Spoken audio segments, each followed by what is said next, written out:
Hello everyone, welcome to BS agri study guide. तर विद्यार्थी मित्रांनो, ॲग्रिकल्चर सायन्स अँड टेक्नॉलॉजी हा जो सब्जेक्ट आहे 12वी साठी, त्यामधील टॉपिक नंबर फर्स्ट आपण पाहत आहोत ट्रॅडिशनल क्रॉप्स. आणि त्याच टॉपिकसाठी आपण हा जो व्हिडिओ आहे तो पाहणार आहे, पार्ट नंबर सेकंड. तर विद्यार्थी मित्रांनो, तुम्ही जर या चॅनलवर नवीन असाल तर आपले BS agri study guide YouTube channel subscribe करायला विसरू नका. त्याचप्रमाणे टेलिग्राम ग्रुप आणि व्हॉट्सअप ग्रुप यांनाही तुम्ही जॉईन होऊ शकता. या सर्वांची लिंक व्हिडिओच्या डिस्क्रिप्शन बॉक्समध्ये दिलेली आहे.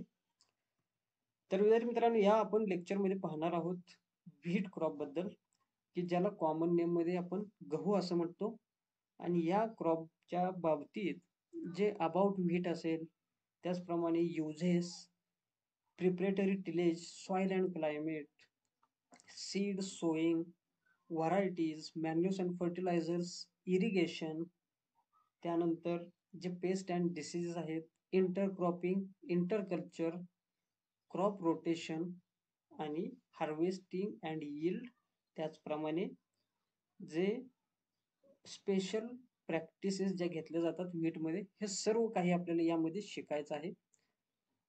तर व्हीट टॉपिक हा जर सुरुवात करत असताना याचा फायदा जे 11वी-12वीचे विद्यार्थी आहेत, त्याचप्रमाणे जे बीएससी ॲग्रिकल्चरमध्ये शिकत असलेले रबी क्रॉपमध्ये व्हीट याचा यूज तुम्हाला होईल.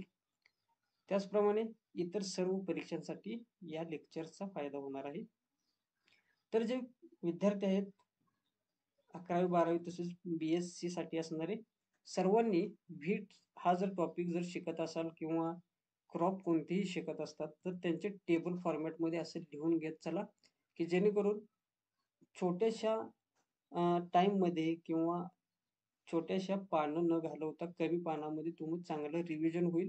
आणि एकदम परीक्षेच्या आधी तुम्ही जर शिकत असाल तर तुम्हाला हे रिवाइज करता येईल. So let's about wheat. तर व्हीटला अबाउट मध्ये आपल्याला पाहायचं आहे local name. Local name wheat साठी असणार आहे गहू. Botanical name Triticum species. तर जे व्हीट आहे त्याच्यामध्ये ट्रिटिकम स्पेसीज ही असते. त्याचप्रमाणे आपल्या भारतामध्ये ट्रिटिकम ॲस्टिवम ही सर्वात जास्त स्पेसीज यूज केली जाते सोईंगसाठी.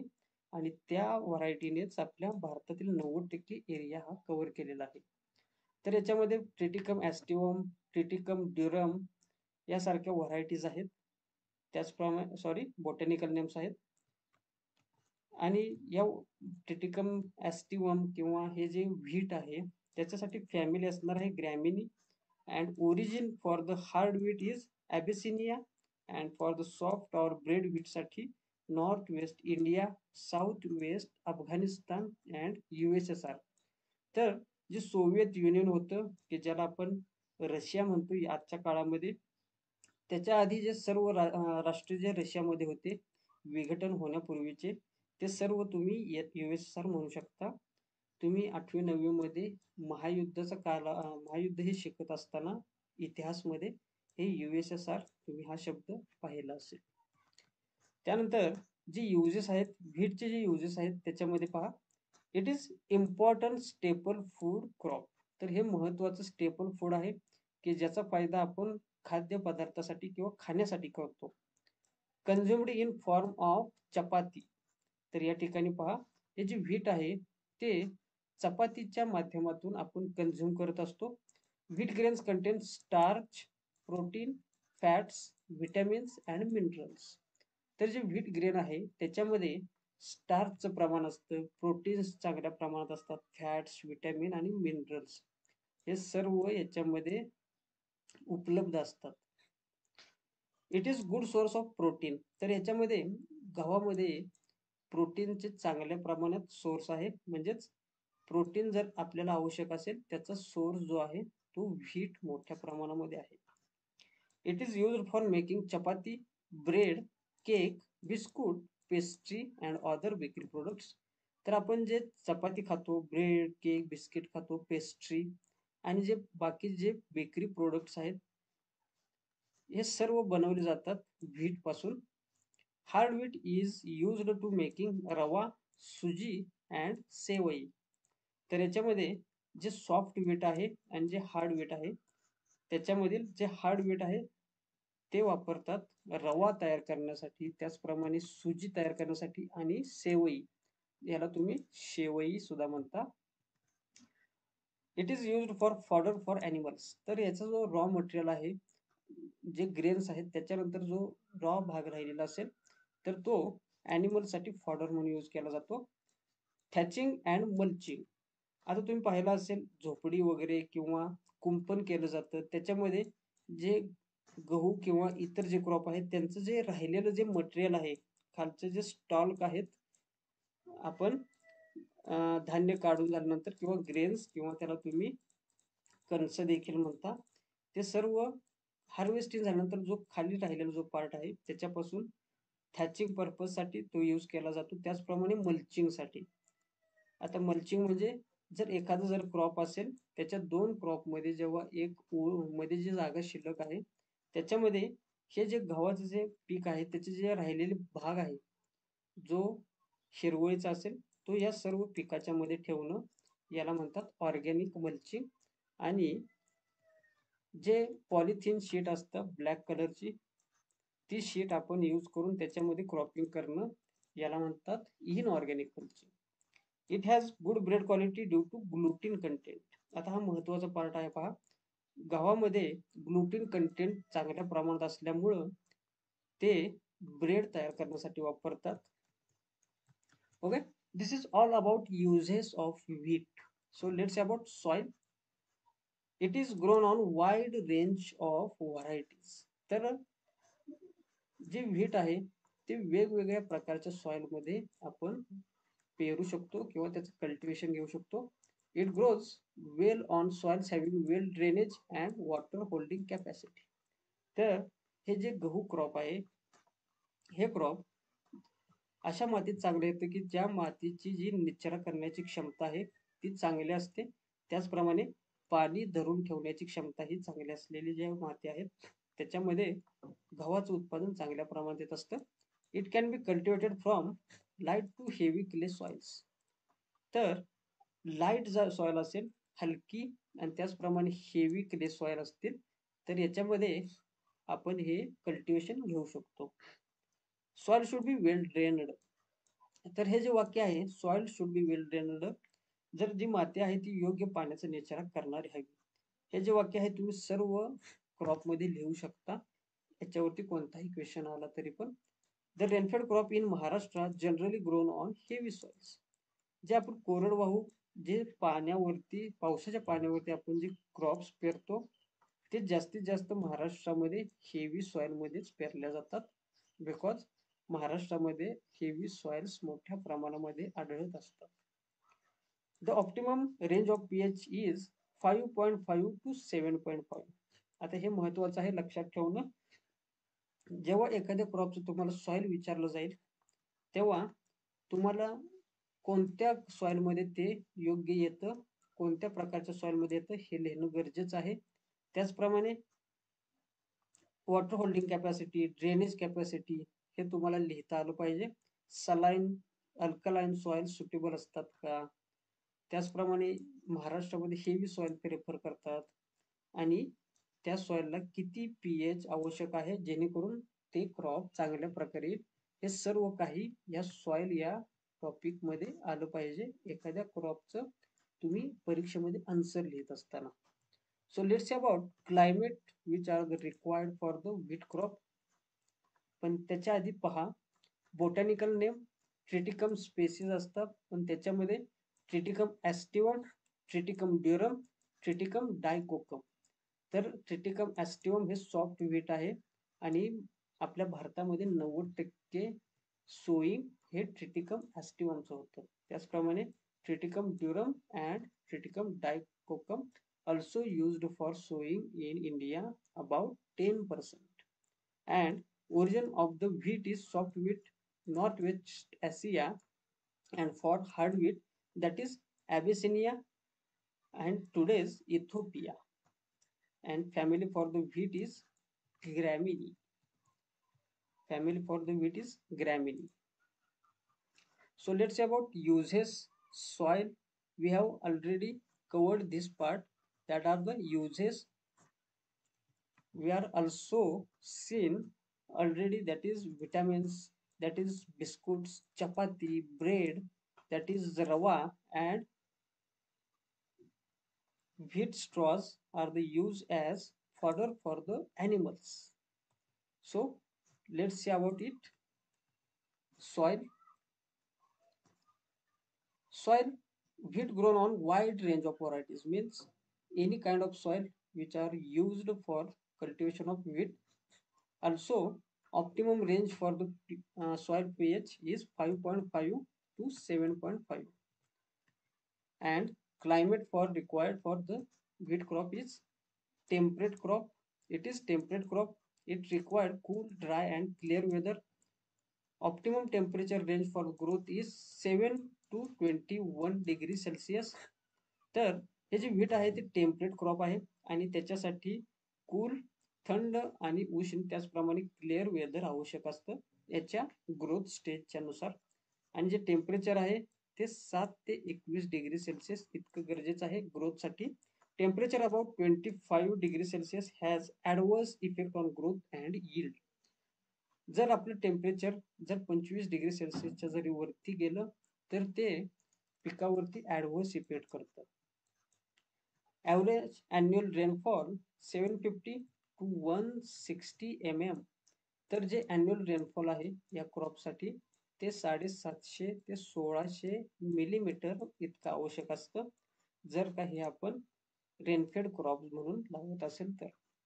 हाय humidity causes fungal diseases like rust and rot. तर जास्त ह्युमिडिटी म्हणजेच आर्द्रता, जर आर्द्रता जास्त जर झाली त्या क्रॉपच्या दरम्यान तर जे फंगल डिसीज आहेत रस्ट अँड रॉट यांचा प्रादुर्भाव आपल्याला मोठ्या प्रमाणामध्ये दिसेल. Hot and cloudy weather harmful for the germination. तर याच्यासाठी हॉट आणि जे क्लाउडी आहे ढगाळ वातावरण ते जर्मिनेशनसाठी हार्मफुल आहे. असं वातावरण जर असेल तर it can affect on germination. So next is the climate. After climate next is the preparatory tillage. So let's see about it. Preparatory tillage म्हणजे काय असणार आहे.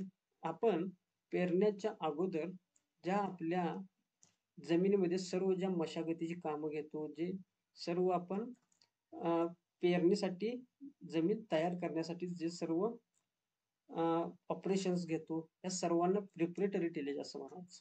या ठिकाणी तुम्ही पाहताय जे शेतकरी नांगरट करत आहेत ट्रॅक्टरच्या साहाय्याने, या ठिकाणी सरी तयार करत आहेत, सरी वरंबा पद्धत. या ठिकाणी जे सारा यंत्र आहे याचा सर्वाचा यूज करून जे आपण काम करतो आपल्या शेतामध्ये त्याला म्हणायचं preparatory tillage. Wheat needs well pulverised but compact seed bed. तर व्हीटला जर आपल्याला चांगलं क्रॉप यायचं असेल तर पल्वराइज्ड भुसभुशीत अशी जमीन आपल्याला आवश्यक आहे, परंतु कॉम्पॅक्ट असा सीड बेड आपल्याला आवश्यक असतो. म्हणजेच माती ही भुसभुशीत असावी, परंतु एकदा ते माती वेगळ्या सरी वरंब पद्धतीने जर आपण जमीन केली तर ती नंतर फुटता कामा नये.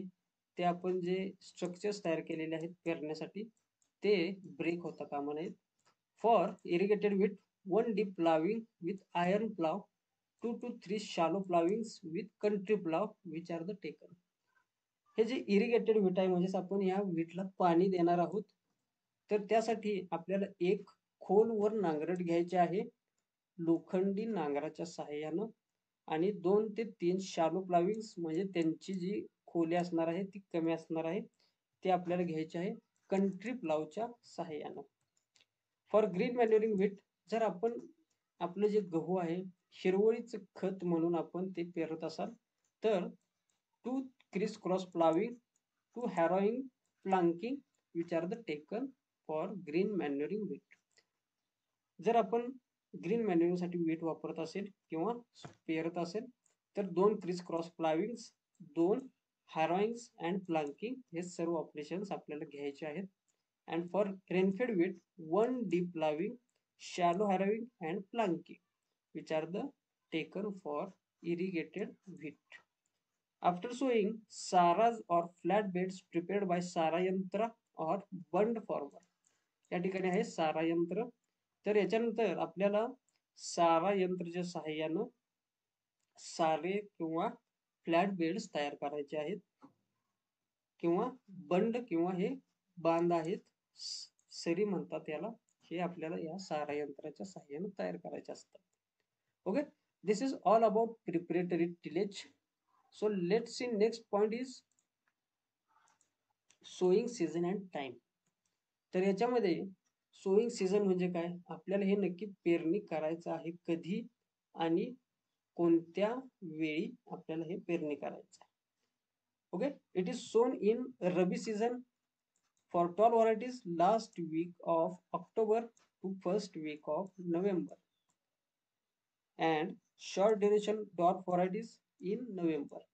तर यासाठी आपले जर टॉल व्हरायटीच्या आपण व्हरायटीज सोईंग करणार असेल तर ऑक्टोबरच्या शेवटच्या आठवड्यामध्ये, त्याचप्रमाणे नोव्हेंबरच्या पहिल्या आठवड्यापर्यंत आपण ही पेरणी केली पाहिजे.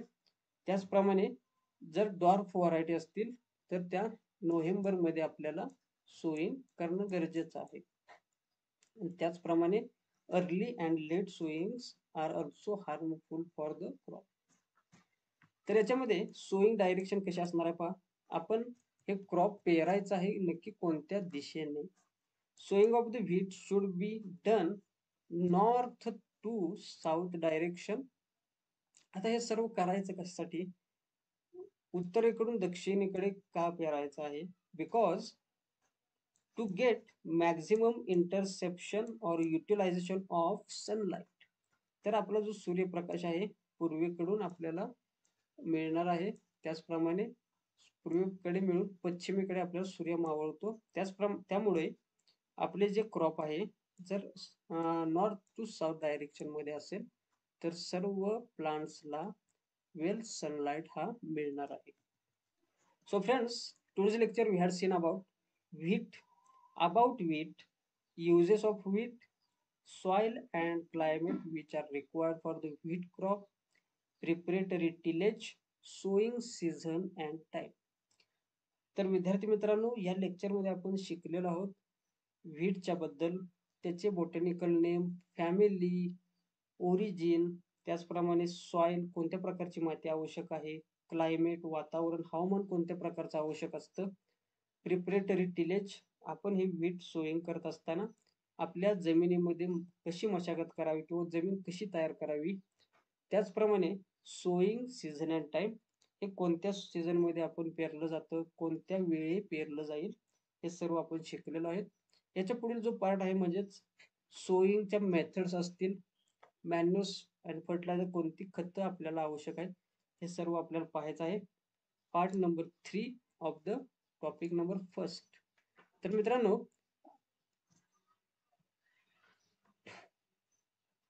आता भेटूया पुढील व्हिडिओ लेक्चरमध्ये नवीन माहितीसह, नवीन विषयासह. आता मी तुमची रजा घेतो. धन्यवाद.